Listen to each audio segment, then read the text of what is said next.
April 15th, tax day. And this is B to Z podcast. How you doing, Brandon? I'm doing good. I got to get those taxes off. You know, I'm last minute.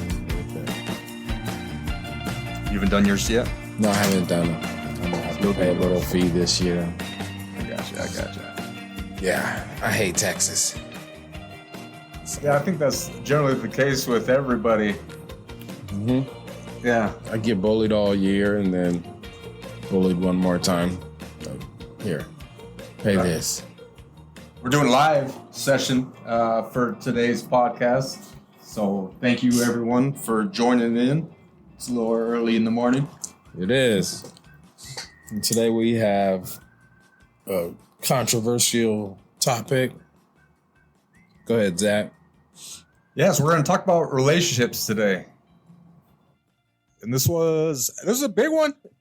People were getting pretty excited when I posted the teaser. Mm-hmm. Yeah. I like relationship talk. Everybody's gone through it. Everybody has a different experience.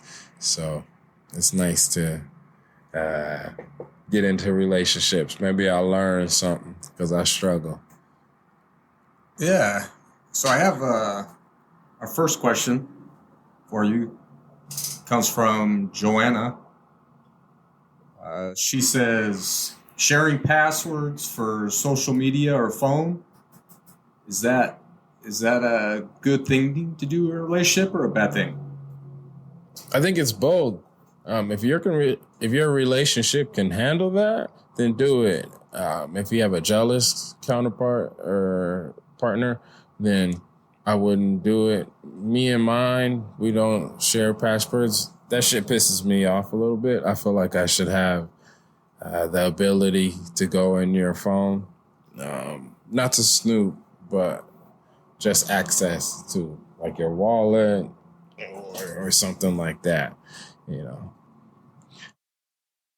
Yeah, I don't think it's required, but I definitely think it's a way that you could show somebody trust. Or if you're not hiding something and you want them to feel comfortable, yeah, unlock your phone. What about you? So I'm usually pretty open about my password to my phone. It's not anything complicated. Mm-hmm. It's just, I won't give my actual password, but I'm pretty open about it. If you want to go through my phone and go through that spider web, then go for it. Yeah, I have a password. I don't guard it heavily, you know. I put it so if I ever die that they'll be able to unlock it, so it's not too bad. But for a relationship, the phone is never a good thing. Like, it's always a problem. Whether it's somebody who's overstepping, sending a message, you know. And then, I don't know, I think something should be private. Just because you're in a relationship doesn't mean you have to have everything of that human. If you trust them, you trust them. It shouldn't matter whether you get access to their phone or not. Agree out there? Yeah, definitely. Let us know what you think. Let's take a look. Crazy Flip says it's a can of worms.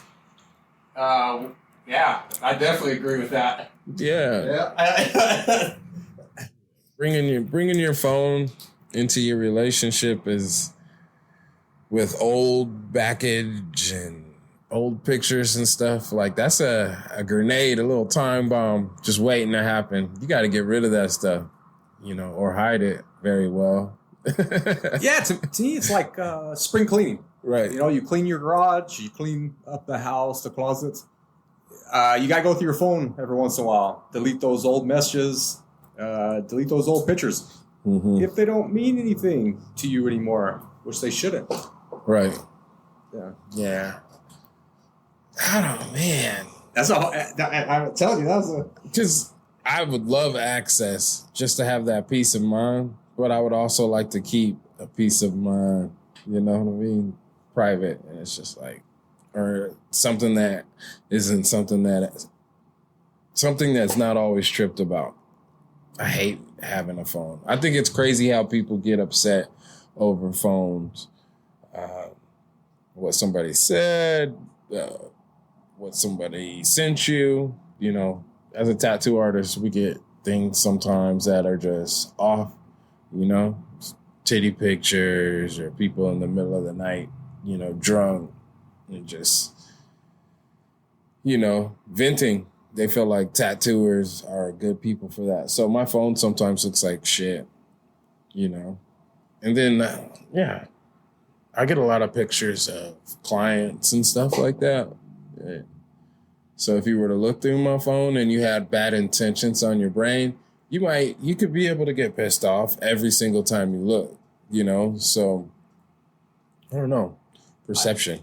I'm going to circle back to what you first said, which was if you're in a position where you're trying to rebuild trust, then that could be a very useful tool. If something happened and you're trying to rebuild that relationship, maybe it is better to have open phones, open connection at that point. Yeah, open dialogue is always best for any new relationship. You know, you don't want to bring baggage from your last relationship into the next one because it does define certain areas. You make people pay for the mistakes of your last partner, you know. Say you were cheated on over and over and you kept forgiving them. The next guy is going to pay for that, you know. Oh, yeah. As well as his phone. Yes. You feel me? They're going to be all up in his phone. So, I don't know. This is my buddy Sebastian. If you don't have enough trust to trust her phone, or are you supposed to trust her with your relationship? Oh, that's a good one. Yeah, I think I like that one. It goes both ways, right? Like, so yes, you should be able to just trust her and whatever she has going on in her phone is her business. But that's on the person, you know? It sounds like he can trust his, you know? Kudos to you. But a lot of these people out here can't be trusted, you know? Is Sebastian married? Do you know this guy? I know him through the Working Dogs, and he's given us as a podcast a lot of great feedback. Okay. To me, outside looking in, and I've done even a work at his house. Super supportive relationship that he's in. So good, good. Kudos to you, Sebastian. But thank you, Sebastian. Yeah. That's coming from a good place. It sounds like. Yeah. Trust is everything in a relationship. Without that, you're not going to go too many places, or you might go to a lot of places, but you're just not going to enjoy each other. You know, having that transparency in your relationship is key. Yeah. Want to jump to the next one?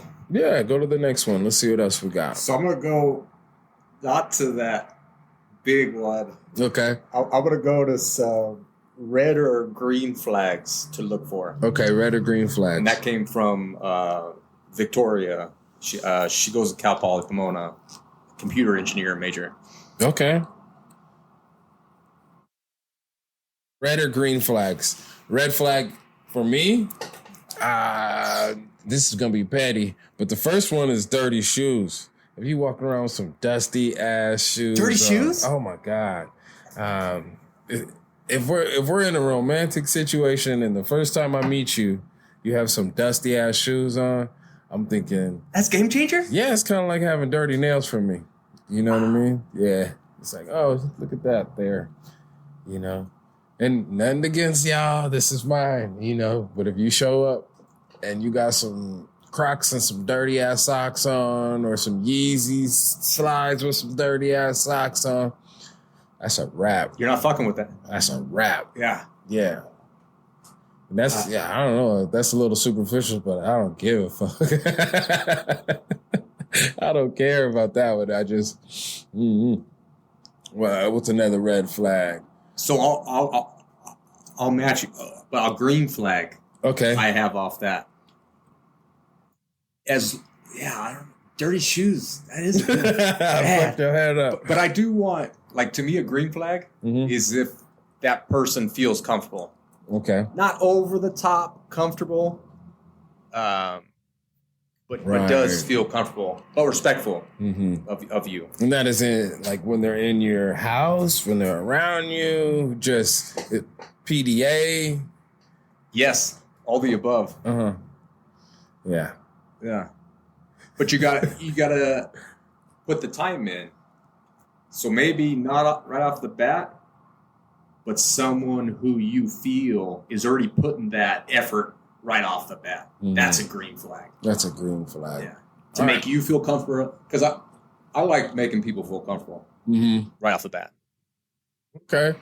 Yeah. That could go both ways for me. You know, you put your feet up on my, once again, we're talking about feet. That's too comfortable. Yeah. You put your feet up on my leather couch. We having a problem. What the fuck are you doing? Put your, feet on the dash. Manners, goddammit. You know? That's a big one for me. Feet on the dash. I'm not a feet on the dash. Yeah. I mean, it's usually a set of dirty feet, too. Yeah. You know? Some, like, hippie feet on the dash. What's a red flag for you? There's another place for them, and they're not on the dash. I don't mind them out the window. I find that odd, but not on the dash.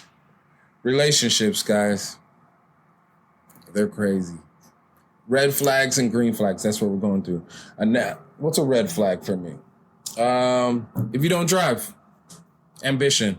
Ambition is a huge red flag. If you don't have any ambition or you're not striving for anything other than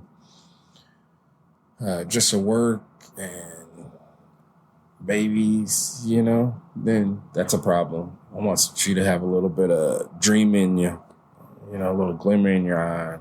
Yeah. So if you don't have ambition, that's a red flag. And if you have ambition, that's a green flag. No, what? How many serious relationships have you been in? Like, where you were like, thought it was the one? At least half a dozen. Okay. Yeah.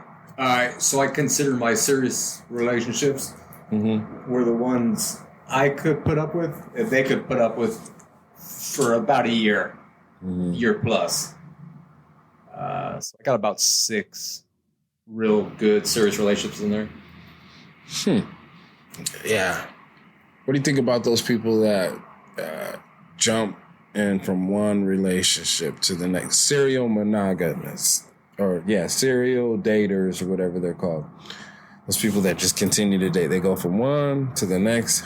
You ever dealt with anything like that? Or you ever been that? I can't say I've ever been that. But I've been told I'm too picky. Yeah. Yeah, people have told me that. Does a rebound work?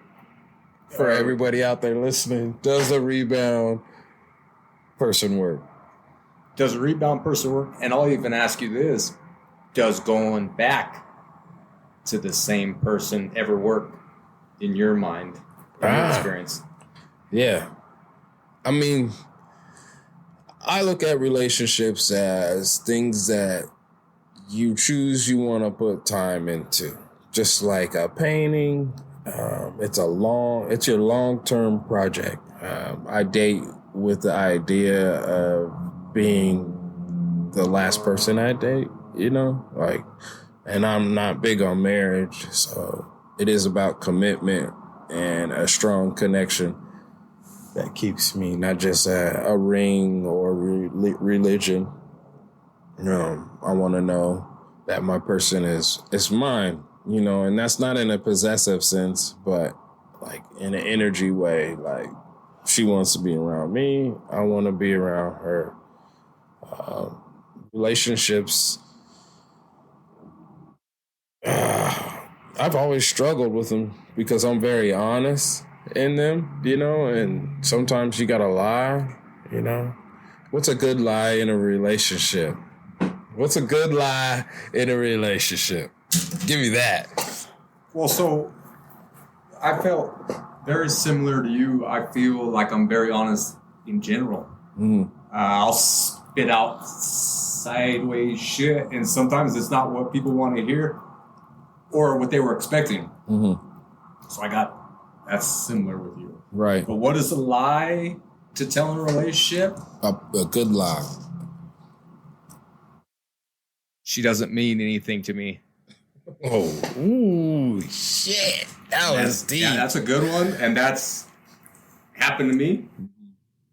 And I told that lie. And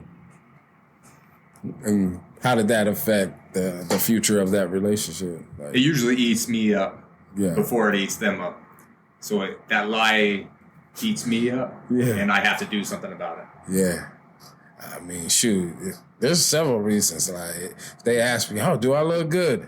Yes, you look amazing today. Does this taste good? My mom gets on me all the time about that. She's like, you gotta learn how to lie better. You know, just like give a peace of mind a little so people could have their joy. I'm not like that. You know, I guess I'd be a hard person to be with because I'm not like that. Well, let's just say, so the food doesn't taste good? You tell food tastes like shit? I mean, is it worth it? What, to lie or to not lie? For the reaction. Oh, so okay. In your experience, have you held back on saying the lie? If I feel like it's gonna hurt, the information's gonna destroy you and like send you in a whirlwind, then I'll probably I'll go around it, and I'm gonna tell you because I have a hard time with lying, but I'm gonna roll it out later. Like maybe that could have used a little spice, or you know, cleaned up a little bit. Huh? Clean it up a little bit. Yeah. This is difficult too because I'm in a relationship, so my lady's gonna be watching this and then just picking it apart.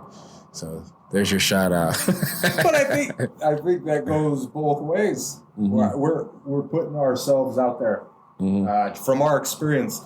So I actually learned what I think we're doing in therapy today. So this is podcasting. We're getting our voices out there. We're getting our experiences out there. We're hoping people learn from our experiences and enjoy them. But we're like a group support session. Yeah. Because especially the feedback I've been getting, it's, oh man, I really enjoy your perspective on it. Yeah. So we're like, we're causing a think tank. Yeah, think tank. Yeah, we're just kicking it around. So I learned that in therapy this morning, so I thought that was really cool. Yeah. So do you want to go into that last Let's topic? do it. Yeah, just because we don't want to hold back. No, and this is a big one. This is organic, guys. Yeah, so this came from, and maybe some of you might not know this about me. I worked at a Lego store for about 4 years while I first started going to school. This is my manager there, Dolores.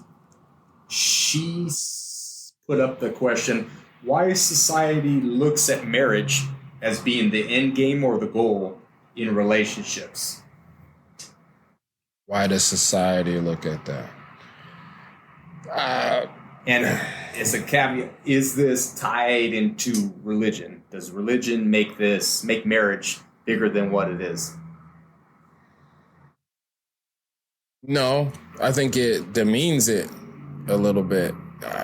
I think the more paperwork and government sanctions they put on it and permits you need, the worse off it is. It's not about love anymore. People use it as advancement, because everything is intertwined with our finances.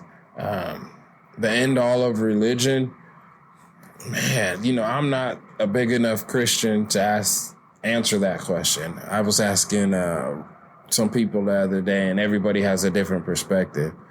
I think it's intertwined within religion just because it's a proper way to go about an interaction, a lifelong interaction with somebody, and treat them to their best.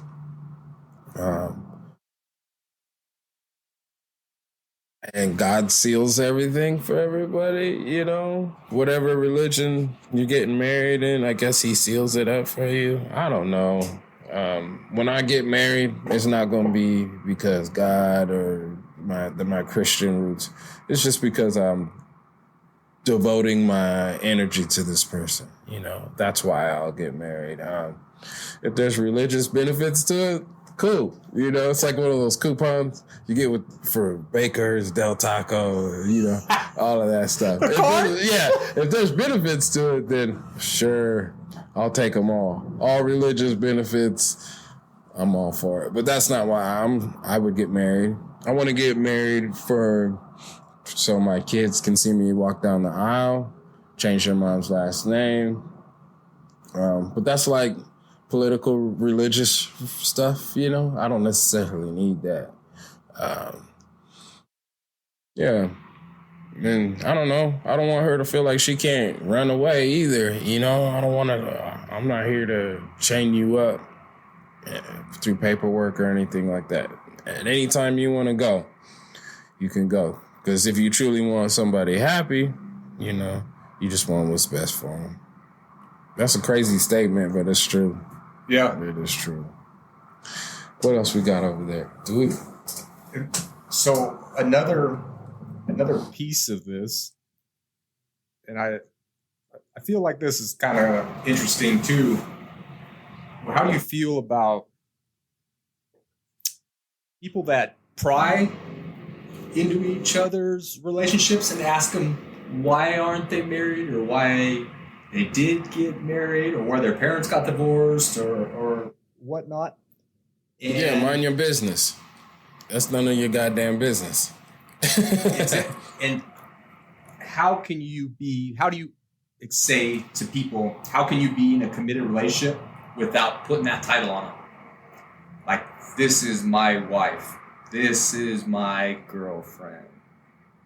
Well, if a title means something to you, then put a title on it. You know, some people don't need that to be in love. Some people don't want their love defined. You know, oh, this is marriage. What if it's not? What if it's not? You know, what if the Egyptians had it right? What if the Buddhists had it right? You know, who's to say? But if it makes you feel good and that's part of your ceremony, then, you know, go for it, right? And do you think, so let's tiptoe into something that we're not entirely experienced. We're both heterosexual. We're putting it out there. Do you think hetero, not married couples are less common now than same-sex partners? Or do you think that's easily received? I think the fact that we have so many types of relationships is different. I only know one, you know. Yeah. I only know one. So, no, I know a few others. I haven't participated in any, but I've always been a traditional, if you can call that traditional, with my relationships. I don't think... Yes, I think that the balance is kind of evening out. I still feel like heterosexual couples are the majority because that is what we chose to come from. You know what I mean? I believe this new swing with sexuality and relationship type it's needed. It's needed because, for people who find it hard to be in a relationship without cheating. All right, they got a name for you now and a specific group for your ass. So now you don't have to wreak havoc on Beth over here, who's in the Christianity dating pool and just wants something normal. You know what I mean? So more things are becoming the norm. Yeah, it opens up. It's more accepting. Yeah. People are becoming more accepting with the datings because of the big revealing of they, them, their the religious spectrum, all of these things, you know, life is evolving. And that's one of the things that's kind of evolved heavily is sexuality and the way that people are approaching their relationships. I know kings back in the day used to have more than one wife. They used to sleep with, they had known servants who were concubines and whatnot. And I see a lot of people kind of go back to those ways, but it's also influenced a little bit by religion, you know, and history. So I don't think it's wrong and I don't think it's right. I do think that as a man, it is hard to tame that edge, you know what I mean? Which is why you get all these men who cheat. And I think it's cool that all these youngsters get an opportunity to, you know, live it in a different fashion because there was no such thing as an open relationship. When we were growing up, if you was in an open relationship, you was just fucking other people, you know? Yeah, you didn't talk about it. Nah. No. You know, it wasn't, oh, yeah, you know, we get her. And if you did it, it was considered taboo or you had a swinger overtone. But now, yeah, they're out here doing it, and I don't like to share. Okay, I don't like to share, so you can't have none of mine. You feel me? I'm not sharing my food, my lady, my car. You feel me? I'm none of that.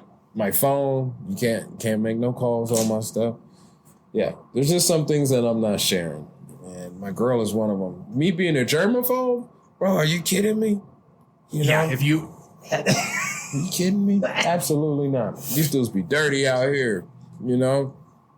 I want to use my lady up and then send her home. Absolutely not.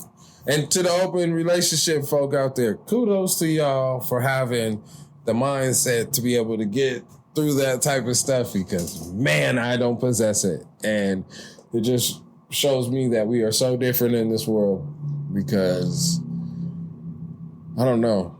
I have all kind like, it would be more acceptable if it was a girl. Do you feel me? Like a dude I couldn't be with, but it'd be okay if it was a girl because I'm selfish in my own ways. You know what I mean? Like I'm all fucked up. So, you know, that's the problem with these things. Just being honest. Yeah. That's a good thing. Just being honest. But then I wouldn't want two problems, compounded problems. I don't want that. You know, I like having one problem. One thing to fix. You got all those ladies, man. And not to say that, but y'all ladies be on our helmets, man. We feel like we got to fix shit in relationships. You know, when you're angry, when you're upset, we feel like we have to, our ladies should be happy. Men take that as a negative. If we see our lady sad or moping around the house and stuff like that, that is a direct correlation to a little bit of our manhood because how we not raise, but how we care for you is considered is a lot of our worth is put on that. You know, it's on that scale. So. Stop moping around your man if he's dope. If he's dope, stop moping around this dude. You'll break a good man down with a bad attitude. Trying to get what you want or just be an asshole. Yeah, what I can add to that is just support. I've had relationships where I didn't have a lot of support, and I've had relationships where I did have support, and that could be the difference maker as well. Yeah. Good support system. We did hit a topic. We danced around the topic, and I think this is going to be our tease into the next topic. Our next one-on-one session is going to be probably religion-based. So shoot some questions to the DM. Stay tuned, as always. Yeah. But I think because we're tiptoeing around some cool shit, and I want to jump more into it. Oh, can I say one thing? Absolutely. Okay. One thing when we decided to talk about relationships, I wanted to challenge everybody to think about a different type of relationship, not just the intimate one with your significant other, but the relationship that you have with life with your kids, with your job, which ones are heavy, which ones are light, you know. I feel like little adjustments make a huge difference in relationships. And, you know, say if you're single and you like the flashy dude who's a hard person to be with, like, it's probably not going to work out in your favor. A small adjustment could, you know, lead to happiness in a different form. I was talking to one of my clients about that the other day, and how I was talking about Black women specifically, like how I would never attracted a ton of Black women.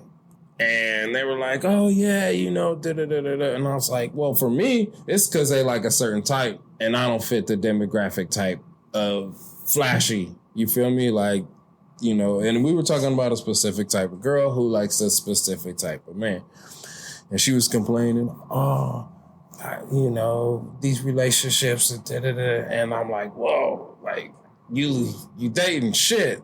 You know what I mean? Like, you're not really dating men, you know, but we're not out there doing that type of stuff. We're at home, you know, we're at Home Depot.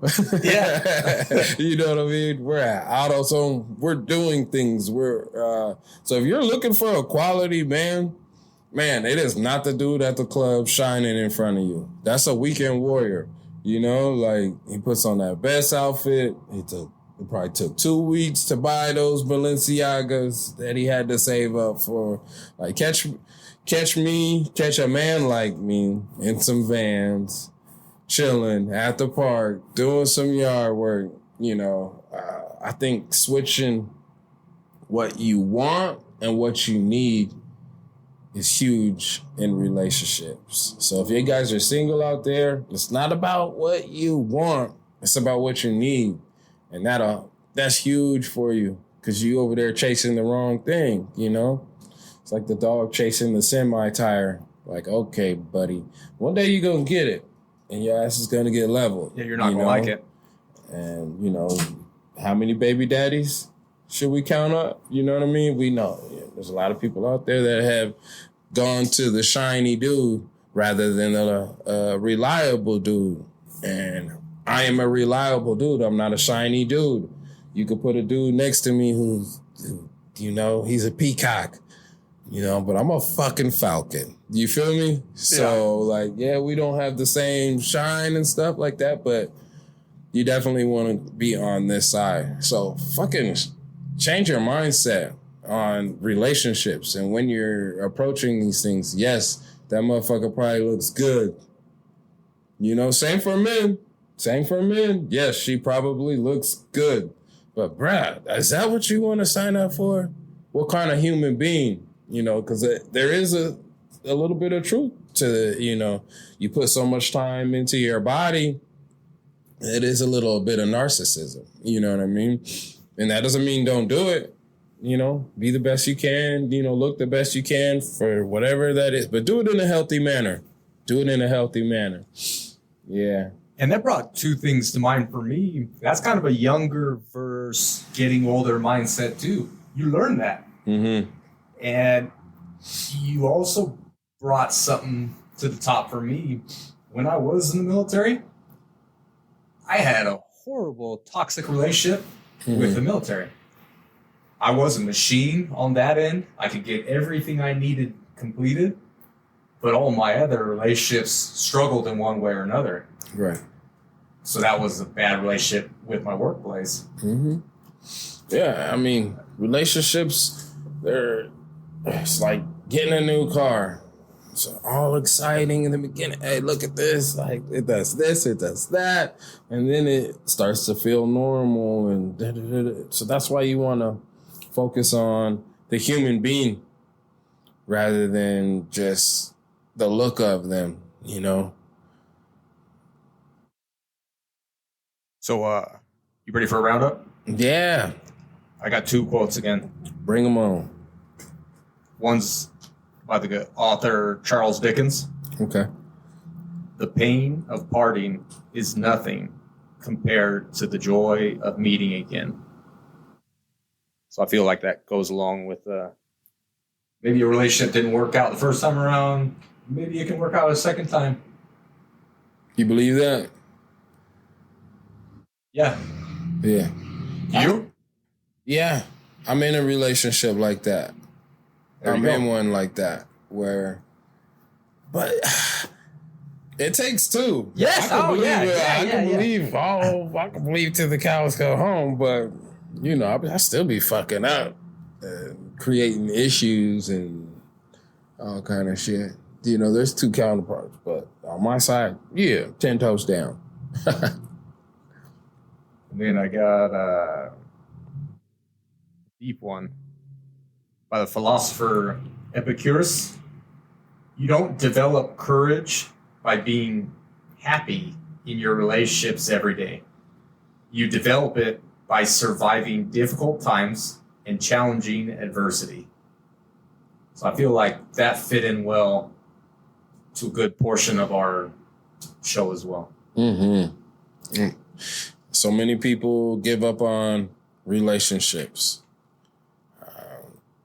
They search for greener grass. They put all that energy and that knowledge from going through the trauma into a new relationship. And I don't know, sometimes it's better to just stick with what you know rather than go out there and try over and over and over. I feel like there's this big stigma about a person checking all the boxes. Like, if you're doing the work and you're egoless and stuff like that, you're not going to put that on your spouse. Like, oh, you got to check all the boxes. And they're like, nah, you're a piece of shit if you're trying to make somebody do that. Can you put that in the roundup too? You're a piece of shit if you try and make them do that. Yeah. Yeah. So, yeah. Be open. Be open, guys. Relationships are supposed to be fun. We get in them and we treat them like contracts, and it's just like, you do this, I fucking hate you. That's a deal breaker. And then we go in and we put all this negativity. He better have this. She better have that. Some of the funnest relationships I had were borderline red flags, orange flags, but it was fun for the time being. Yeah. Is that fun now and every day? Yeah. Fuck no. I enjoy a little crazy. I do. I enjoy a little bit of crazy. That shit is fun. It was when I was younger and I had the energy for it. Oh, man. Not now. Yeah. But definitely not now. Definitely not now. Like, it's a different type of crazy now that's out here. You know? She might bring a dude home talking about, this is us. Yeah. Like, no, that's not us. You know? That's you. Yeah. On that note, you want to shout out our next guest? Who we got? Oh, my buddy Spike. Yes. Oh, we got one of my buddies coming up, and for the next interview, he's amazing. He's a shop owner out of Marietta. He owns Captain Tattoo. He's been tattooing around 22 years. This is going to be a super solid interview. Nothing against the last interview. It's just a different type. You know, if you're expecting tattoo tips, you're probably not going to get it. But we will get a lot of good stories. And Spike is an interesting character that has been pivotal in my years of tattooing. He's been there since day one. He fixed my machines, and I've kept that contact, and I'm going to bring him to you guys so you can check his personality out. He's cool. Captain Tattoo in Marietta.